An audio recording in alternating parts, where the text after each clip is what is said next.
Hey everyone, this is Kevin from thechesswebsite.com, and today we're continuing our coverage of the 2018 World Chess Championships being held in London, England, between the champion Magnus Carlsen and the contender Fabiano Caruana.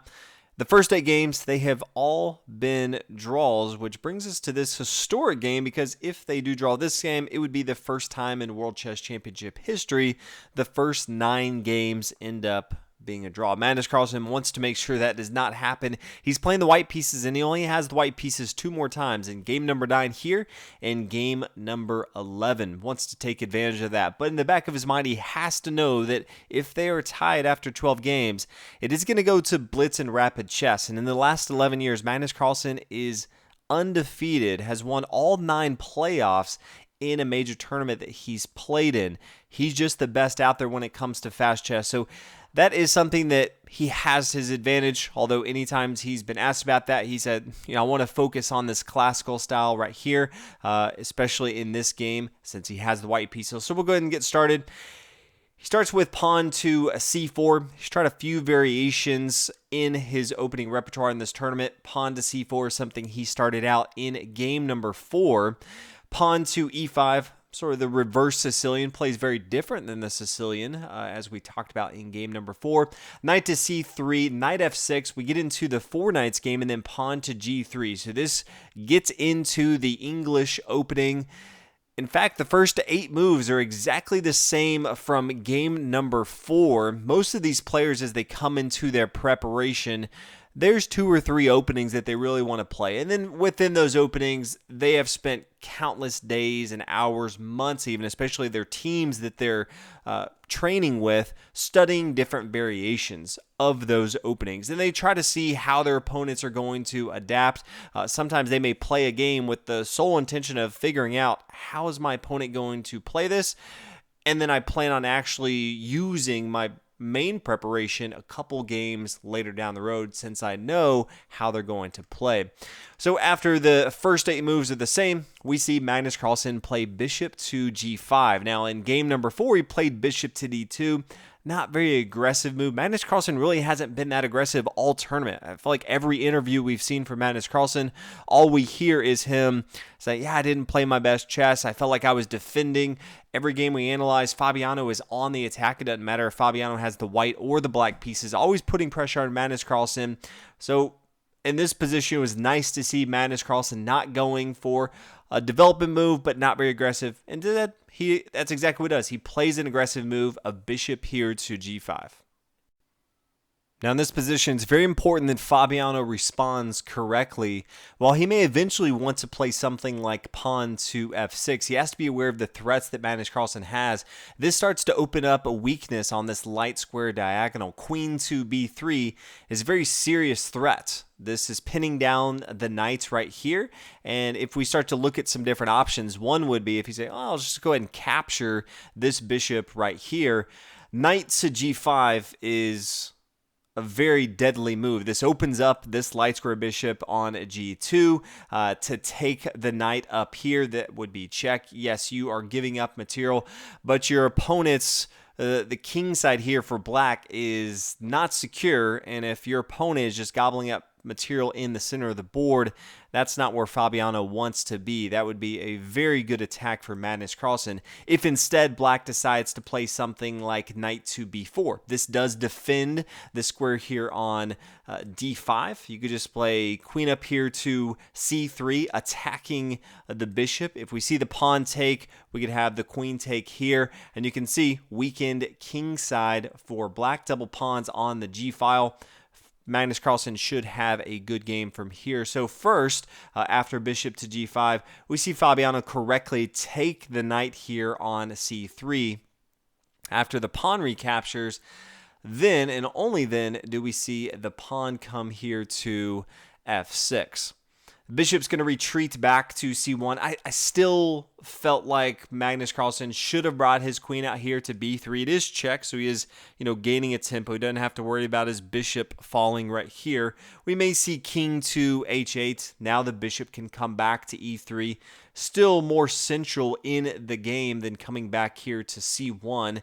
If black wants to take, that's fine. Magnus Carlsen has all the pawns in the center. It's going to be Interesting to see how he would continue here, but the queen's attacking the pawn. Maybe if Fabiano wants to get his light square bishop involved, he plays rook to b8. I feel like Magnus Carlsen would do fine here. He decides to retreat his bishop back here to c1 instead. Bishop e6, just development move, getting more material involved, and then he swings it over here to b2. So the reason he came back to c1, did want to bring it here to b2. I just prefer getting the queen involved into the game.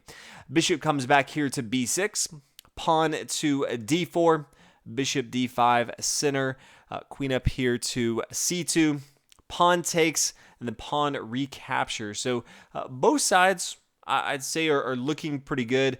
Fabiano, I really like his position. He has both of the bishops eyeing down on the king side of the board from Magnus Carlsen. So for that, I would say that's a good setup. All his pieces are working well together. What Magnus Carlsen has going for him is he has the two central pawns. He is controlling a lot of the action in the center. And so for that, I would say he has a very, very slight advantage, but I don't think either player right now has a huge advantage over the other.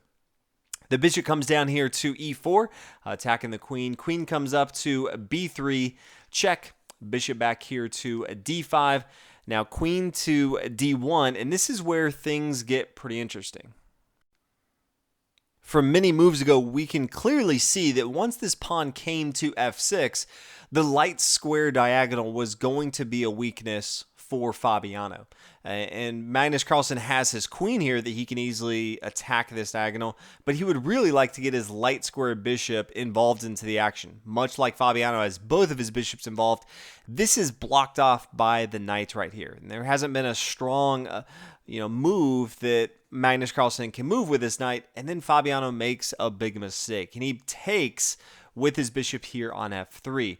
What that allows is Magnus Carlsen to come up here to b3 check, and then he's going to be able to get his bishop involved into the game. So king to h8, the bishop takes here on f3, and it gets it activated. So yes, it was an exchange, but now Magnus Carlsen has the bishop pair, and he gets the piece that he wanted to get developed into the game. Fabiano, I don't think, got much out of that exchange. The knight comes, takes here on d4, so it goes up material, but it's still exposing this pawn here on b7, so Magnus Carlsen will be able to get that material back. Bishop takes here on d4, and then the queen comes down and takes on d4. Always important to think about how you're going to take with your material. Queen to d4 is so much better than bishop to d4. Why is that? Because the rook can swing over here to d1, and black is going to lose material. The bishop cannot move here, or the queen is going to fall. If you want to try to hold on to this, really, you may want to have something like queen to b6, but if you try pawn to c5, holding on to this material, then pawn to e3, material is going to fall. You can move your queen to save it. Your bishop's going to just fall from this bishop. So definitely want to make sure that you capture correctly in your own games. That's what Fabiano does. He takes with this queen down here on d4. Now we are just over 18 moves in the game so far. Magnus Carlsen has only spent more than a minute on 2 of his moves, and none of his moves have gone past 90 seconds. So you can tell that he is extremely prepared. It almost seems like of the 9 games they've played so far, this is the one where we're kind of watching saying like, oh wow, Magnus Carlsen has a very good preparation for this opening. He has some specific lines he wants to go down, putting his opponent into some tough spots, and he's actually winning the time control. He has about 40-minute lead advantage over Fabiano at this spot. Really, every other game, he's been behind, trailing Fabiano in that respect. Just feels like Fabiano has been more prepared up into this point. Now, Magnus Carlsen, over the next few moves, does start to spend some time to figure out how he wants to attack, but did like the fact that he came prepared for this opening, knew every move that he was really going to make, didn't spend too much time thinking about it. So from here, pawn to e3, attacking the queen, also just solidifying the pawn chain a little bit. Queen to e5, the bishop does take here on b7, so both sides are now equal in material. Rook swings to d8, always want to get your rooks involved into the center of the board. Rook over here to d1, just counter attacking that. Queen up here to e7, and then pawn to h4. And this is where a lot of discussion during the game, a lot of commentary if you were watching the supercomputers analyzing the game. This was a spot where Magnus Carlsen had a big advantage. You can count up material and say that it's completely even, but these supercomputers are thinking way beyond just what you can see right here, and they thought Magnus Carlsen had a much more aggressive position, that his pieces could do a lot more damage in the endgame. But they did not like pawn to h4. They wanted Magnus Carlsen to get his bishop more involved into the game. Had a lot of different options as far as how he did that, but kept it back here on b7, decided to push up here on h4. Pawn to g6, then Magnus Carlsen continued down that game plan, pawn to h5.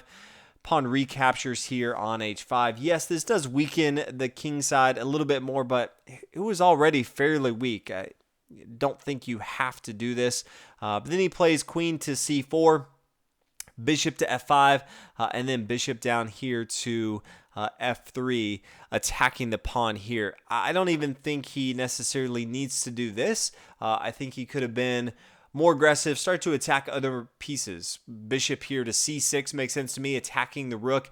The double pawns on the h-file, you don't have to worry about it. Your opponent's going to have a tough time defending this material, especially the pawn here on h5. He doesn't have a light square bishop.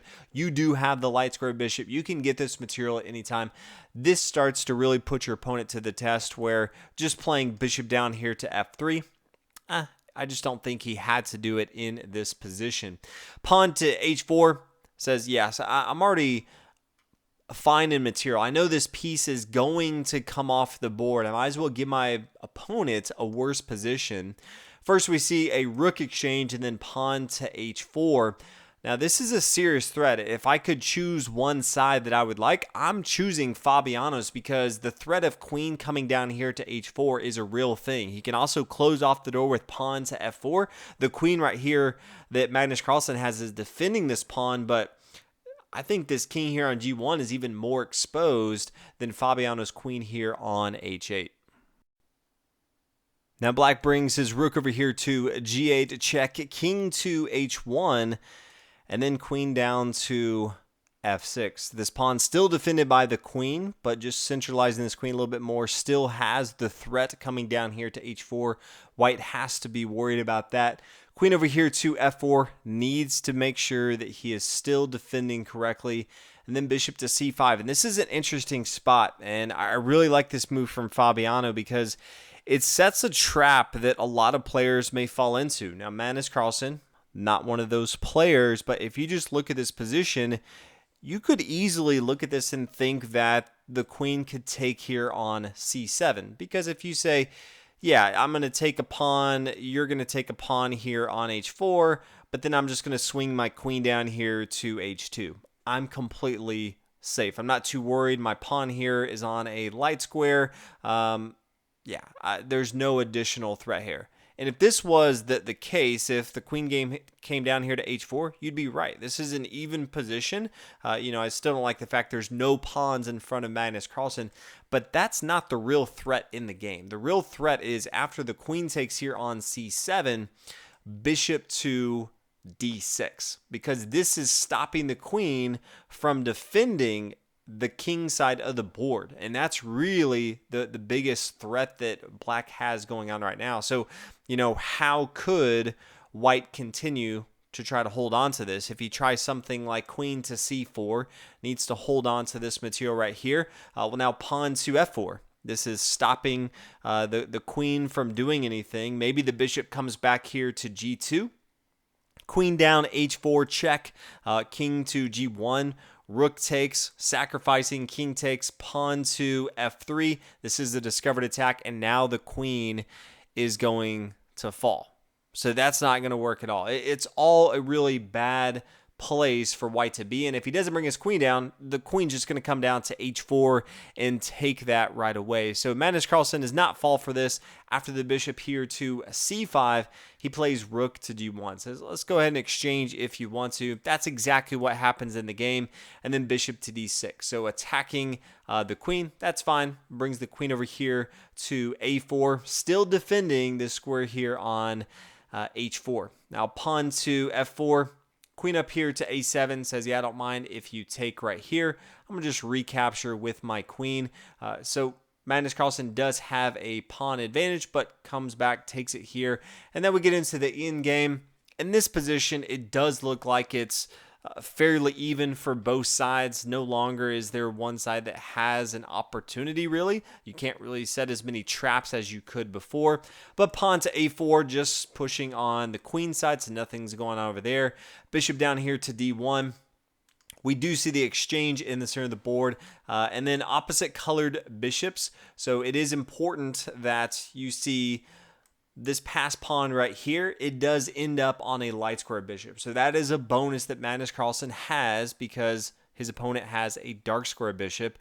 But there's also no real way to stop this dark square bishop from the square here on a7. He can just defend this entire diagonal, and there's not much Magnus Carlsen can do. So they play pawn a5, and then both sides get their kings involved into the game. And it's not even one of those things where if Magnus Carlsen could get his king over here to the queen side faster, he would necessarily win.